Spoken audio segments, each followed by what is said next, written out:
Coach Greg fans are literally like, hey, you don't know me. I love your brother. Do good. Like from all around the world. It was insane. Yeah, so if you think that your messages don't matter, that you can't make a difference, you literally can. Like you do. Yeah, you like did for sure.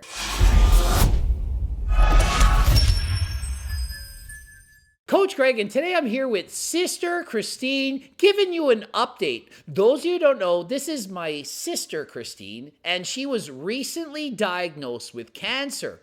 We're going to tell you how is she making out, how is she done, and give you the story and just fill you in. Okay, so how are you feeling now, as in today, like right this minute, compared to the last time you sat right here on the couch about a month ago, maybe 2 months ago? Well, actually, last time I was here, it was like I felt like garbage, basically. And I literally climbing up your stairs to come to the living room, I had to stop and take deep breaths and go slow because I was so sick, but didn't know what was happening at the time. Yeah, so what you didn't know is when Christine did the last video, though, she's actually had MS for 12 years. She was feeling like garbage. So she did the video, was a trooper, was able to sit through it, but it was really difficult. Yeah. And basically, I was deciding this is how I have to live. So obviously, I'm going to carry on and do videos and work in 12-hour shifts, just doing my normal thing. And being told by a lot of doctors that I saw that it's MS, surely, and just take care. Good luck. Like, this is your new normal. So that's what I was dealing with. And then fast forward to basically being given routine blood work because they suggested I start on medication for MS because I'd never been on medication. I didn't need it. I was treating my MS with just nutrition and healthy, eat, exercise, whatever. So given blood work routine, and boom, it comes back. You have 56 hemoglobin. That's extremely low. It's like, Yeah. It explains why she couldn't walk up a flight of stairs. Yeah. So the doctors are saying, hey, you got MS. That's what's going on. So she's like, well, that must be it. Yeah. But turned out, it wasn't the case. I'm not even having any MS symptoms at all. It was actually, my hemoglobin was working at below 50% capacity. So no oxygen was getting to my vital organs, including my heart, my lungs, everything else. So I'm told, blood work's back, go to the ER right away. You need blood transfusion. You need iron transfusion. So I got both of those things done in the ER right away. Of course, while at the ER back in the day, before the Cove, they used to give you all the tests and stuff to figure out why. Why do you have low hemoglobin? It didn't make any sense. Something serious going on. Yeah, it's we not have no normal. idea what it is. It's not normal. If your hemoglobin's that low, you feel like dog shit. Lucky she had enough energy to even walk a flight of stairs once in a while. Yeah, and I did collapse a lot, but that was MS. But anyways, so discharged from the ER. A week later, I get a CT scan. A couple days later, sat down in my nurse practitioner's office, and she tells me, in fact, you have colon cancer. So, okay, that's not what I wanted or expected. You're thinking, I thought it was MS, and I thought it was something else. And Yeah. it's like, no, it's cancer. It's cancer. I'm like, oh, Great. So I've had cancer this whole time. That explained everything. I actually was quite validated at the time. I was like, see? No wonder. I was right. This makes sense. Sucks. I was right. Yeah, because I'm too tired to possibly just exist this way. So I'm like, okay. So then they say it's a tumor, 20 centimeter diameter tumor, and you're going to see a surgeon. So see a surgeon. Surgeon says, yep, it's big. We're going to take it out. They told me during the surgery appointment, they said, we'll take it out. You're not going to have a ostomy bag. It'll just take it out, and maybe chemo, maybe not. We'll see if I can get it all out, all good. So I'm like, cool. I'm feeling hopeful. I leave my appointment. And then 3 days later, I think it was like just 2 days. It was a Friday 3 that I days had later. my appointment, and then on the Sunday I start getting super sick, throwing up like crazy, stomach pain, a big lump in my stomach. I'm like, what is happening? So I maybe this is TMI, but I gave myself an enema because Nothing's too much information. so enema produces 0 results, a 0. I knew I had a bowel block. It was obvious based on that. The pain, the throwing up, couldn't go to the bathroom, everything else. So go to the ER. Terry's with you. Yeah, but Trying to help you. Yeah, she was asked to leave at the front door because of Cove. There's no. The Cove, the restrictions. You can't be yeah. here with someone who can't speak. So We'll she, take like, care of it. You leave. Yeah, so Terry was literally removed, told to leave, and then I was pushed into the ER department in my wheelchair with my head down, throwing up everywhere, half crying in pain. And I'm not a whiner about pain. I'm like, normally nobody can tell I'm even in pain, and I was a disaster. So anyway, fast forward, told the emergency room doctor after 4 or 5 hours waiting, they said, yeah, you have bowel block, you need surgery tonight, emergency right away. So, okay, fine. So get that done and wake up, of course, waiting for the surgery alone because I'm there by myself. And they're like, you might want to call your family to tell them have this serious situation happening. And I'm like, okay. So call my parents, call my wife, and then wake up from surgery 4 or 5 hours later and you're told, FYI, you have a bag. I'm like, okay. So I have a ileostomy bag. Yeah, so that wasn't expected, but they couldn't reattach my bowels properly because of the swelling from the bowel block. So I end up having to get this bag, and they also tell me that, well, they said the cancer was actually on a nearby lymph node, which was attached to the arteries that fuel your entire bowels, and it was too risky to remove, so you still have some cancer in there, and we're gonna melt it away with some chemo, and that's what's gonna happen. So I was like, cool, sounds good. But then fast forward, I get a PET scan before chemo starts, and the PET scan actually revealed that the cancer had spread even further to my nearby, like around my heart. So they said 0 chance that we can operate on that, too serious. So your cancer is stage 4 and incurable is the information I'm given by the oncologist. So that's sort of what happened. So there you have it. Not the best news. So how do you stay positive, or shall we say, how do you not like sit and dwell on it and just be like, well, this sucks? Like, how do you even deal with that? Because I would think anybody is like, well, what do you do? Yeah, and of course, part of me does sit and dwell from time to time and cry and get mad and all that. And it's important. Like I work as a mental health nurse, and I kind of know all about how you should deal with things and cope. So part of it is to just allow yourself to feel the feelings. So I do cry, I do yell, I do whatever, I get upset, but I just write it out and, express my feelings. But the main thing that's keeping me going is the positivity I'm getting from other people. So, for example, while I was in hospital, you shared like a picture update sort of on. There was a lot of comments, like There thousands. was like over 2,000. A lot comments. of people helping and sharing positivity. Yeah, and then sending me private messages as well. So I literally, like, there were nights where I had a really tough time post-surgery and a lot of complications, so I was in hospital for a long time.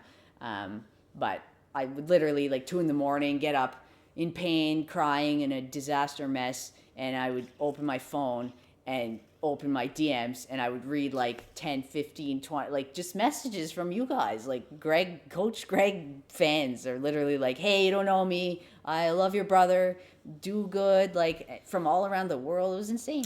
Yeah, so if you think that your messages don't matter, that you can't make a difference, you literally can.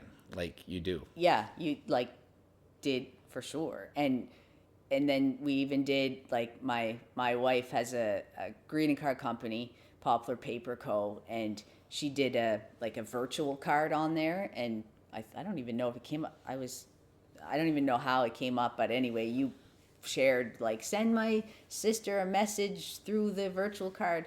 So hundreds of people literally bought a virtual card just to, like, to wish you well, to wish you the best, like, it was cheer you up. crazy. I was like so touched. It was insane. I never thought that people would just care enough to do that. Like, it was amazing. Like I couldn't be more thankful. And then there was other people, like, They even started a Facebook page, Fighting Together with Christine Doucette. Anyways, people go on there and post updates and like just send me like prayers and love and all this like sweet stuff. And Yeah, there's really positive messages everywhere on Facebook, Instagram, like everywhere. People Yeah. are very supportive. which is great. And I was expecting, like, you were super supportive. You're my brother. Of course you're going to call me and, like... But strangers, say, but even. strangers. Yeah. It They was, just like, want to help. Yeah. Like, literally, they just want to be nice. and telling you know? me their stories. Like, some people told me their survivor they've done, stories, and some people told me, like, I have MS too, and I was misdiagnosed with this or whatever. Like, people just sharing that, and it was It must awesome. help to know that you're not alone, that other people have gone through Yeah. the same thing. You see that, you think you're the only one, but literally other people, there's a lot of people in this world that are suffering with different things. And Yeah. to know that other people are going through it, I would assume it helps.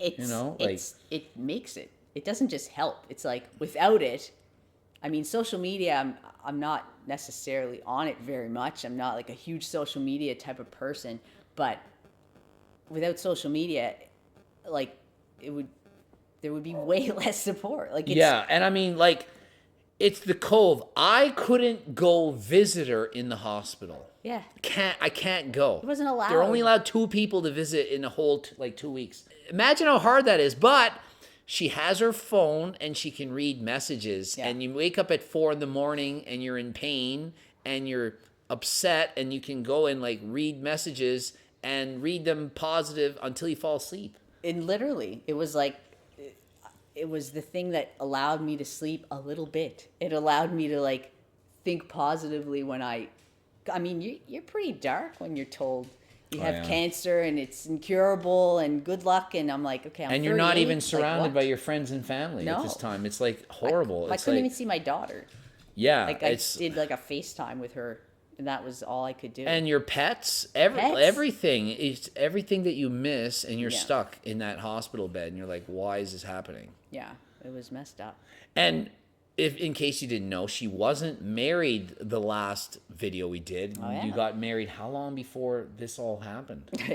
I got my surgery consult Friday, and Friday. literally my wife, well, current wife at the time, partner, said, we need to get married, like, because I just wanted to get married, and I wanted to make sure there was no issues in hospital. Oh, it's your girlfriend. Girlfriends can't come. Oh, your wife. Okay, your wife can come. So we wanted to make sure there was no issues there if something serious happened. We just wanted to get married. And you saw, well, you posted, I think, the pictures, but Yeah.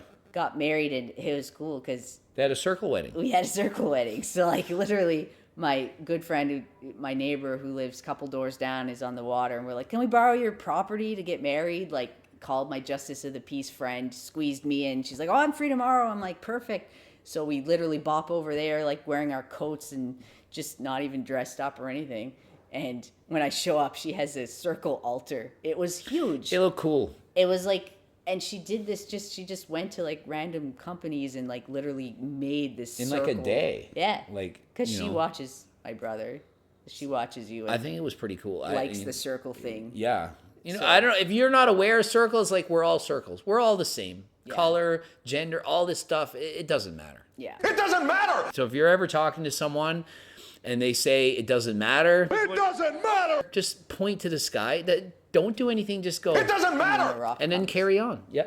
Maybe you want to know this. So what is it like literally living with the ileostomy bag? Like, I'm not super vain, but I think anyone would care about the idea that you're going to literally have a bag attached to your abdomen forever. And yeah. it's yeah. like, you don't want that. no, nobody wants it. And, like, it's just, so I was terrified. But when I woke up with it, I was like, okay, well, I'm alive. So I So in was like, comparison, it could have been a lot worse. If Yeah. you think of it that way. I didn't want the bag at all because my favorite things to do are tan on the beach, swimming, running, weightlifting, all the fun stuff. I love all of the active things, and I like wearing tank tops in the summer and whatever. So then all of a sudden you have a bag. Well, how do you go to the beach with a bag? Like, I mean, people do it, but I didn't know how I was going to do it. So it was hard to look at myself. So what do you think initially. right now? right now I feel like I've had time to deal with it. Yeah. And I'm kind of redirecting my focus to be grateful for what the bag means. The bag's there so that I can have normal health, and it basically allowed me to start chemo faster because the healing from the surgery was going to be guaranteed quick if I had the bag. If they tried to reattach my bowels, I was told that I could have needed extra surgeries and would have had complications, and it would have postponed the chemo, which they told me I needed ASAP. So I don't know. I mean, I see it almost like women who are pregnant. Maybe you have a C-section, you get scars, and you're not happy with that scar. But really, you had a baby, and does it really matter that much that there's that scar? Like, you have this baby, and you have a scar, which you don't want it, but No. And does it really matter? And do you really feel you have to not go to the beach because you have a scar in your stomach, or you're 100 pounds overweight, or whatever? Like, really, it doesn't matter. No one cares as much about what you look like as yourself. So like no one's going to be looking at Christine and saying, how dare she be at the beach with a scar on her stomach or a bag or anything that's happening. Only the person is really, only yourself is thinking. People aren't going home and thinking about, oh, I saw this girl at the beach with a bag, like how dare her go suntanning. No one is thinking. Imagine if they are thinking that, they got some serious problems. And it was like the cool discovery that happened for me was I always knew my wife like was super supportive of me, and she thinks I'm like look great and all this stuff. But I was worried that now that I have a bag, is that going to impact our relationship? Will she see me different? Will she be kind of like, oh, there's a bag Worried that she's in gonna be there? different. Ew, what is it like? Will she not find me as attractive? All that stuff. But all I learned was that she's the best wife ever. Like, she just literally doesn't care. Like, at the hospital with me when they're changing the bag and it's all stinky and terrible or whatever, she didn't care. She was like, I love you. Like, and I. That's pretty good. It's awesome. Yeah, so you got to find somebody that loves you for you and not for how you look. I mean, it's great to look good, and there's nothing wrong with trying to look your best, but really, this is just a shell that we walk around in, and what's on the inside, that's the most important thing. Next time on Coach Greg. It's a thought. That one person said, all the circles together, happier than last time. Exactly. Yeah, like if you don't care, I don't know, it doesn't matter. It doesn't matter. It doesn't matter.